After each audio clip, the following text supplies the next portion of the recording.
سکون جگر پلائے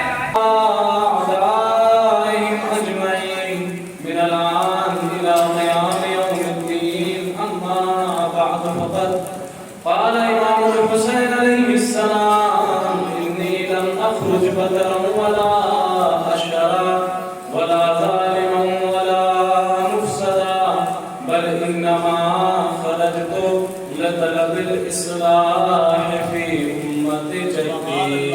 صلى الله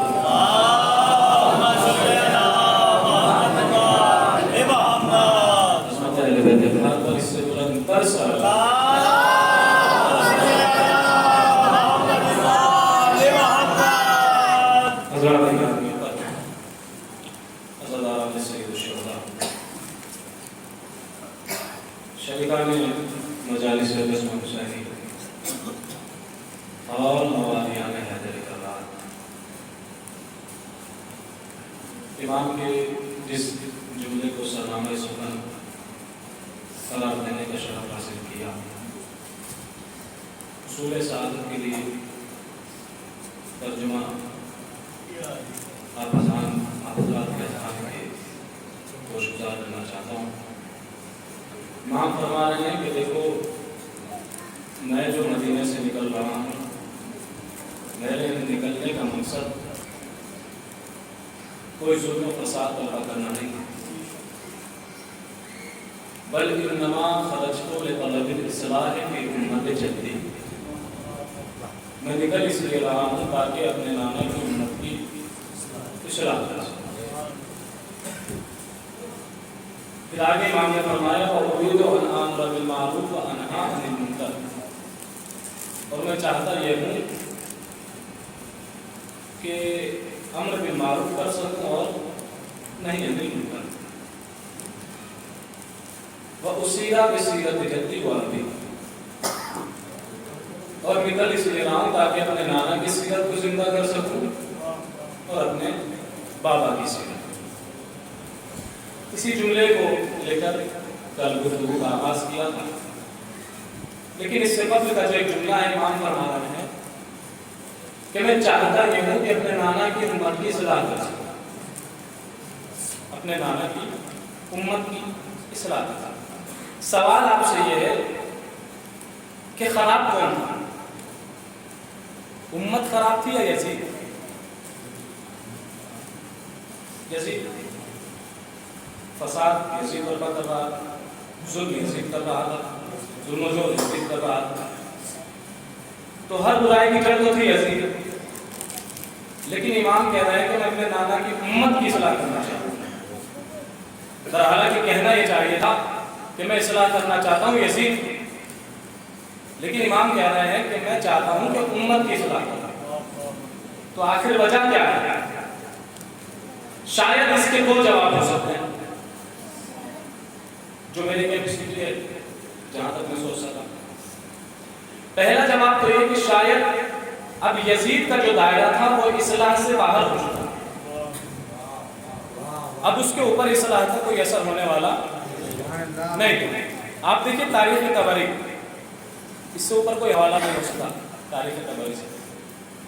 اور حاشیہ سوائد محرقات، اس میں بھی یہ بات موجود ہے کہ جس وقت یزید کے ابا جان دنیا سے گزرے ہیں تو یزید اپنے باپ کی میت پر بھی موجود نہیں، مدینے سے باہر عیاشہ کر رہا.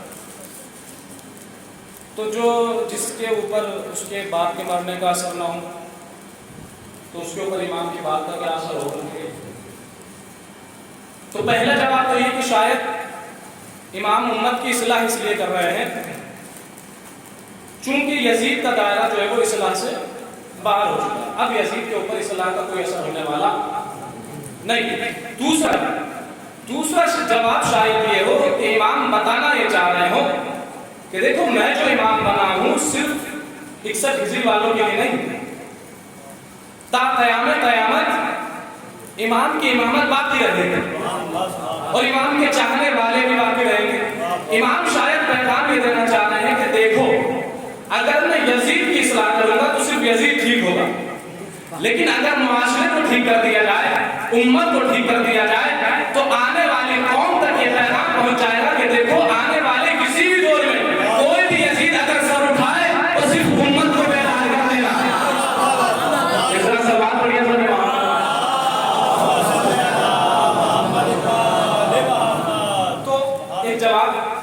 یہ ہو سکتا ہے. تو لہٰذا امام نکلے اور کربلا کو بسایا, کربلا کو آباد کیا. کربلا کو سمجھنے کے لیے عقل کی ضرورت نہیں. اب پہلے بات مکمل ہو جائے تو پھر اس کے بعد میرے حکم پہ فیصلہ کیجیے گا. کربلا کو سمجھنے کے لیے عقل کافی نہیں, ضرورت تو ہے لیکن عقل کافی نہیں. اگر آپ کربلا کو سمجھنا چاہیں صرف عقل کے ذریعے سے تو کربلا کبھی سمجھ میں آنے والی نہیں. اس لیے کہ اگر آپ کربلا کو صرف عقل کے ذریعے سے سمجھنے کی کوشش کریں گے تو بہت سارے شبہات پیدا ہوں گے. لہذا کربلا کو سمجھنے کے لیے عقل کے ساتھ ساتھ قلب کی بھی ضرورت ہے. آپ کو دل سے بھی سوچنا پڑے گا, عقل کے ساتھ ساتھ دل کی بھی ضرورت ہے. اس لیے کہ اگر کربلا کو صرف اور صرف عقل کے ذریعے سے سمجھا جائے گا تو بہت سارے شبہات پیدا ہوں گے. کیسے شبہات؟ بھائی آپ یہ بتائیے کہ میدان جنگ کا کربلا, تو میدان جنگ میں عورتوں کا کیا کام؟ عقل یہ کہتی ہے کہ میدان جنگ میں عورتوں کا کیا کام؟ ٹھیک ہے عورتوں کا کام, لیکن بچوں کا کیا کام؟ 6 مہینے کے بچے کو امام کیوں لے کر جا رہے ہیں؟ اور یہ 6 مہینے تو کربلا میں جس وقت پہنچے اس وقت جناب علی اصغر کی عمر ہوئی ہے. جس وقت مدینے سے چلے ہیں آپ دیکھیے جناب علی اصغر کی کتنی عمر تھی. 2 روایتیں ملتی ہیں جناب علی اصغر کی ولادت کی, ایک تو 10 رجب اور ایک 24 رجب جو مشہور ہے. اگر 10 رجب دیکھا جائے تو کتنے دن بیٹھتے ہیں جب مدینے سے نکل رہے ہیں؟ 28 رجب تک 18 دن. اور اگر 24 رجب کی جو معروف روایت ہے, جو مشہور روایت ہے, تو صرف 4 دن کے تھے جناب علی اصغر. آپ یہ مجھے بتائیے کہ کیا 4 دن کا بچہ اور اس سے بڑھ کر وہ ماں کی جس نے 4 دن پہلے جس کے یہاں ولادت ہوئی ہو, وہ اس سفر کے لیے آمادہ ہو سکتی ہے کہ اتنا لمبا سفر کیا جائے؟ تو اس کا مطلب یہ ہے کہ اس کے پیچھے کوئی نہ کوئی مقصد ضرور تھا. لہٰذا اگر آپ عقل کو سمجھنے کی کوشش کریں گے, صرف عقل کے ذریعے سے کربلا کو سمجھنے کی کوشش کریں گے تو بہت سارے شبہات پیدا ہوں گے کہ بھائی میدان جنگ میں عورتوں کا کیا کام, میدان جنگ میں بچوں کا کیا کام. لہٰذا کربلا کو سمجھنے کے لیے دل کی بھی ضرورت پڑے گی. اس لیے کہ کربلا نام ہے وادی عشق کا, کہ جہاں پر ایک عاشق حسین اپنے معشوق خدا سے ملاقات کرنے جا رہا ہے. اور وادی عشق میں عاشق ہوتا ہی وہ ہے کہ جو اپنے آپ کو کبھی نہیں دیکھتا, صرف معشوق کو دیکھا دیتا ہے. اور یہی وجہ ہے کہ جب امام مکے سے نکل رہے تھے تو سوال کرنے والوں نے سوال کیا کہ مولا کیوں جا رہے ہیں, آقا کیوں جا رہے ہیں؟ تو امام نے یہی جواب دیا تھا کہ ان اللہ شاء یرانی قتیلا, میرا معشوق مجھے مقتول دیکھنا چاہتا ہے. آپ جا رہے ہیں تو ان ناموس کو کیوں لے کر جا رہے ہیں, ان خواتین کو کیوں لے کر جا رہے ہیں؟ تو حسین نے جواب دیا تھا ان اللہ شاء یراہن سبایا, میرا معشوق انہیں اسیر دیکھنا چاہتا ہے. امام بتانے چاہ رہے ہیں کہ دیکھو حسین اس وقت خود کچھ نہیں دیکھ رہا, بلکہ حسین وہی کر رہا ہے کہ جو خدا چاہتا ہے. ایک سلوات پڑھا کرتے محمد والا.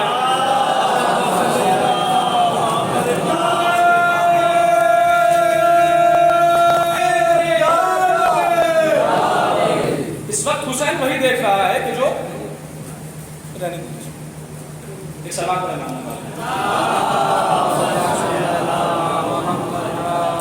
خود فرمائیے گا بات پر. تو امام حسین نکلے اور ایسی شخصیتوں کو لے کر بھی. کل کی جو گفتگو تھی وہ جناب زینب سلام اللہ علیہ کے سلسلے سے ہوئی تھی. کچھ باتیں آپ کے آسان پہنچائی, آج بھی 2-4 باتیں پہنچا دی. آپ دیکھیں کہ کربلا میں ایک اور سوال پر عظمت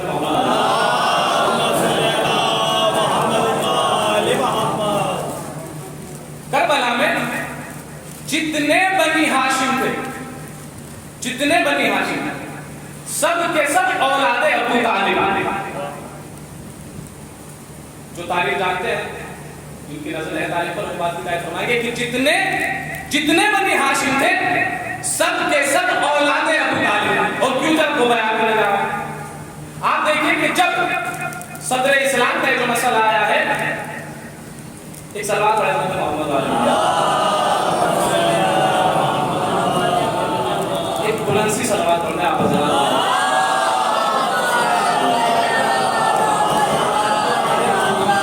جب تاریخ صدر اسلام کا مسئلہ آیا ہے تو نبی کی آغوش متمنی تھی ایک بیٹی کی پرورش کی, تو لہذا اللہ نے جناب زہرا کو رسول کے گھر میں بھیجا.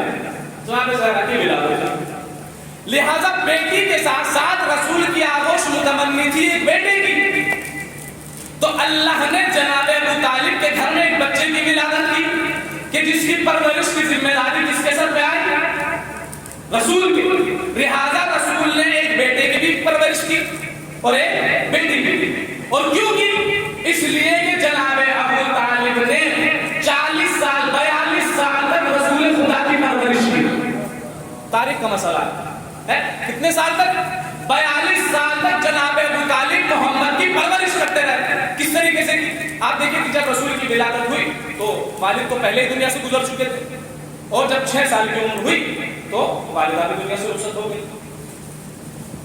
اب جو پرورش کا مسئلہ آیا، جناب عبد المطلب نے، دادا نے رسول کی پرورش کی۔ یہ تھوڑا سا 5-10 منٹ کا یہ جو سناٹا ہے اور اس کے بعد نتیجہ انشاءاللہ محسوس ہوگا۔ تو اس کے بعد جو ہے وہ جناب عبد المطلب نے رسول خدا کی پرورش کی۔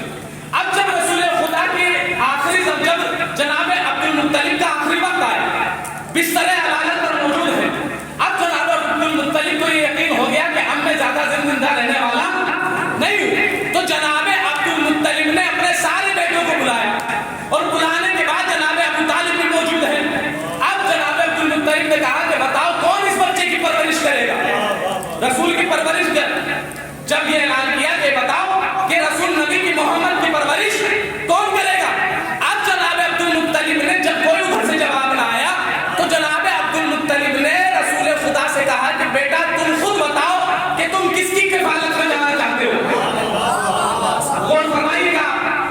اب جناب عبد المطلب نے کہا کہ یہ بتاؤ کہ تم کس کی کفالت میں جانا چاہتے ہو؟ تو اب تاریخ یہ کہتی ہے کہ رسول خدا نے دادا کی آغوش کو چھوڑا، عبد المطلب کی آغوش کو چھوڑا، اور جناب ابو طالب کی آغوش میں جا کر لگا لی۔ آپ نے غور فرمایا؟ جناب رسول خدا نے عبد المطلب کی آغوش کو چھوڑا اور جانے کے بعد جناب ابو طالب کی آغوش میں پناہ لی۔ جناب محمد مصطفیٰ ہے کون؟ جناب محمد مصطفیٰ نام ہے اس ذات کا کہ جس کو اللہ نے اپنے دین کے لیے انتخاب کیا۔ جملے کی مدد کی دیگر جس کو اللہ نے اپنے دین کے لیے انتخاب کیا وہ ذات ہے محمد عربی، جس کو اللہ نے اپنے دین کے لیے انتخاب کیا تو جملہ ضرور ارے قدرت کے انتخاب کو محمد کہتے ہیں، محمد کے انتخاب کو ابو طالب۔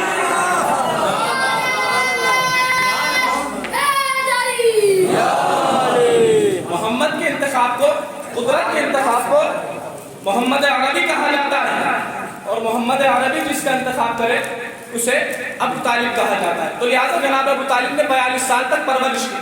اور کس طریقے سے پرورش کی؟ جناب ابو طالب یہ رسول کی پرورش نہیں کر رہے تھے بلکہ اسلام کو اپنی آغوش میں پال رہے تھے۔ غور فرمائیے، انہوں نے سب سے پہلے نہج البلاغہ کی شرح لکھی۔ وہ اپنی کتاب میں ان کی طرف اس شعر کی نسبت دی جاتی ہے، وہ یہ کہتے ہیں کہ اگر ایک باپ اور ایک بیٹا نہ ہوتا تو دین کبھی اپنے پیروں پر کھڑا نہ ہوتا، اس لیے کہ ایک نے مکے میں حمایت کی، ایک نے مدینے میں حمایت کی، اور وہ باپ اور بیٹا اور کوئی نہیں، ابو طالب اور اس کا بیٹا علی ہے۔ لہذا جناب ابو طالب نے پرورش کی، 42 سال تک پرورش کرتے رہے۔ اب جب مسئلہ آیا محمد عربی کی، جب والدہ دنیا سے گزری تھی اور اس سے پہلے، اچھا ایک عجیب مسئلہ، جناب ابو طالب نے رسول خدا کی پرورش کی، تو شاید اس جملے کی تکرار میں نے کل کی مجلس میں بھی کی۔ جناب ابو طالب نے ایک محمد کی پرورش کی تو اللہ نے جناب ابو طالب کو 12 محمد دیے، اس لیے کہ کلنا محمد، یہ تو سب کے سب محمد ہیں۔ ایک محمد کی پرورش کی تو اللہ نے 12 محمد دیے، ایک محمد کی پرورش کی تو اللہ نے 12 محمد دیے۔ عجب نہیں جناب ابو طالب نے آسمان کی طرف رجوع کر کے کہا پروردگار اب تو ہی انصاف کر، ارے ان کی زبان پر ایک بار محمد آ جائے تو یہ تو مسلمان ہو جائے، اور میری نسل میں 12 محمد آ جائے۔ سلوات پڑھ رہے ہیں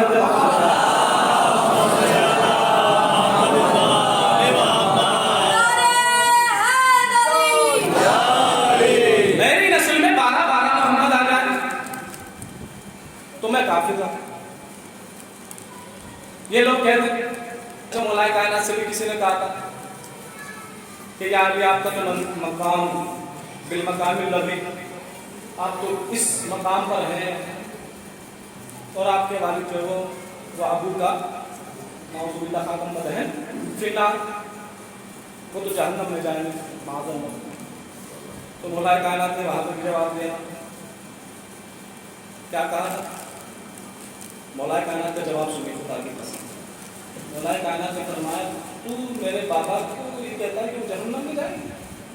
سن، لولا شفع ابی فی کل مذنب علی وجہ الارض لشفعہ اللہ تعالی، اگر میرے بابا ابو طالب کائنات کے اس دنیا کے ایک ایک گناہگار کی بھی شفاعت کر دیں تو اللہ تعالیٰ ان کی شفاعت کو رد نہ کرے گا۔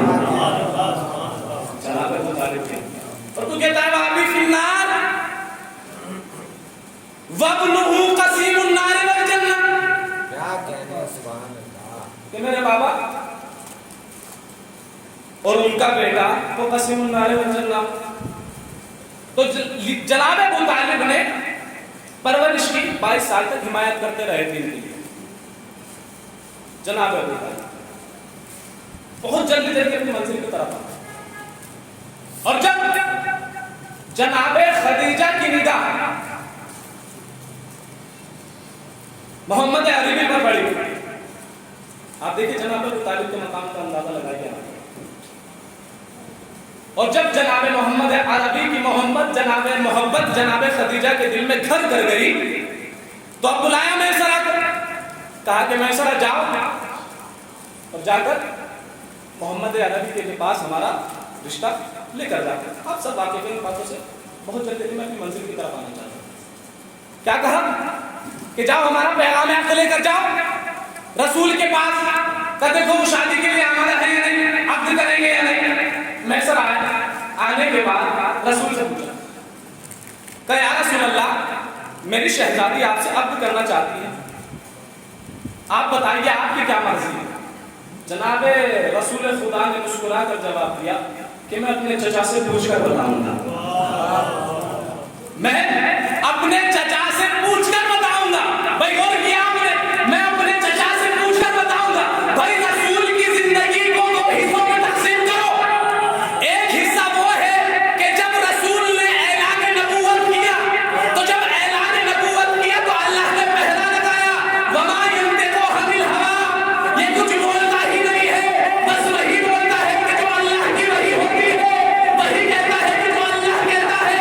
بھائی ایک حصہ تو یہ تھا اور ایک حصہ تھا اعلان نبوت سے پہلے کا۔ تو اب مجھے کہنے کا حق ہے کہ رسول ساری زندگی بس دو کے اشاروں پر چلے، یا تو ابو طالب کے اشاروں پر یا قدرت کے اشاروں پر۔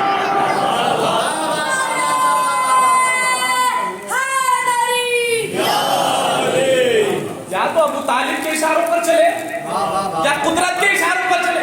کہا کہ میں اپنے چچا سے پوچھ کر بتاؤں گا۔ میں سر گئے، جانے کے بعد بتایا شہزادی خدیجہ سے، کہا کہ چچا سے پوچھ کر بتائیں گے۔ کچھ دن گزرے، میں سرا سے پھر کہا جناب خدیجہ نے جا کر پوچھو کیا رہا، کیا جواب ہے۔ اب جب میں سرا آئے جناب رسول خدا کے پاس تو کہا کہ عقد کے لیے راضی۔ اب میں سرا جب واپس آیا جناب خدیجہ کے دل میں مسکرا رہے، بڑے مسرور ہیں، خوش۔ کہا میں سرا بڑے خوش نظر آ رہے ہو، کہا پیغام ہی ایسا لے کر آئے۔ کہا کیا ہوا، کیا جواب دیا؟ کہا شادی کے لیے ہاں ہے، رضایت مل گئی ہے۔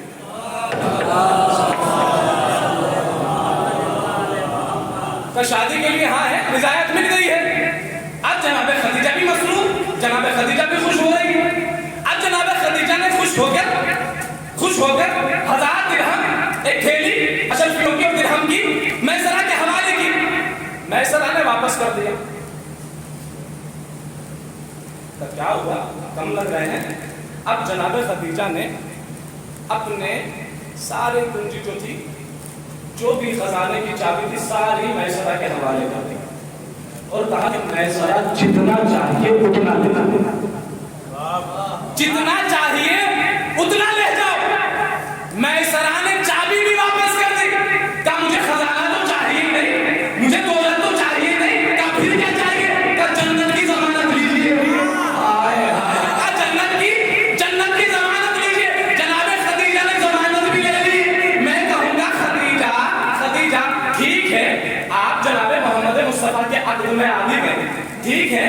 ان کے دل کا قرار پا بھی گئی، لیکن یہ بتائیے کہ کیا آپ جنت دے پائیں گی؟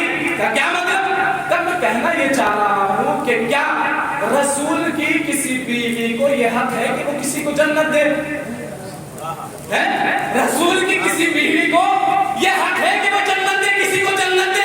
عجب نہیں جناب خدیجہ آواز ہے کہ نادان کسی کا تو پتا نہیں، لیکن تم یہ سوچو کہ کس سے کہہ رہے ہو؟ تم اس سے کہہ رہے ہو کہ جس کا داماد مسیح النار والجنہ، جس کی بیٹی جنت کی عورتوں کی سردار، جس کے نواسے جنت کے جوانوں کے سردار، اگر داماد سے کہہ دیا تب جنت مل جائے گی، بیٹی سے کہہ دیا تب مل جائے گی، نوازوں سے تب جنت مل جائے گی۔ تو جناب میسرہ سے جنت کی ذمہ داری جناب خدیجہ نے لے لی۔ تو جناب میسرہ کو جنت ملے گی یا نہیں؟ بھائی ملے گی۔ کیوں ملے گی؟ کیا اس لیے ملے گی چونکہ میسرہ پیغام عقد لے کر گئے تھے۔ میسرہ پیغام عقد لے کر گئے تھے، اس لیے جنت ملے گی۔ اب عجیب مسئلہ ہے، پیمانہ بدل دیتے ہیں لوگ۔ اگر میسرہ پیغام عقد لے کر جائے تو انہیں تو جنت مل جائے، تو جو ابو طالب بارات لے کے جائے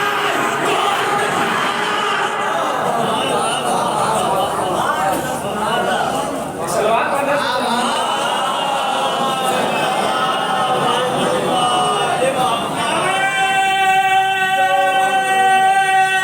مل کے تو جو ابو طالب بارات لے کے جائے، جو آپ کو پڑھا۔ اور ایک اور مسئلہ، جب رسول خدا کو دودھ پلانے کی ذمہ داری کی بات آئی تو لوگ لے کر آئے جناب حلیمہ سعدیہ کو کہ رسول کو یہ دودھ پلائیں گی۔ میں نے کہا بھائی یہ دودھ پلائیں گی، یہ دودھ ان کا مقام کیا ہے، ان کی عظمت کیا ہے؟ کہ یہ تو جنت میں جائیں گی، یہ تو جنت میں جائیں گی۔ ارے بھائی ان کے ایمان کے بارے میں بات کرو، ان کے اسلام کے بارے میں بات کرو۔ کیا نہیں؟ کوئی ضرورت نہیں ہے۔ کیا کیوں؟ کیا اس لیے کہ ان کی جنت کی ضمانت کے لیے تو یہی کافی ہے کہ انہوں نے دودھ پلایا، محمد کو دودھ پلایا۔ اب عجیب مسئلہ ہے، جو محمد کو دودھ پلائے وہ تو جنت میں جائے، تو جو خون جگر پلائے سلوات پر حضرت محمد علیہ سب کے سب اولاد ابو طالب، کربلا میں جتنے بنی ہاشم تھے سب کے سب اولاد ابو طالب۔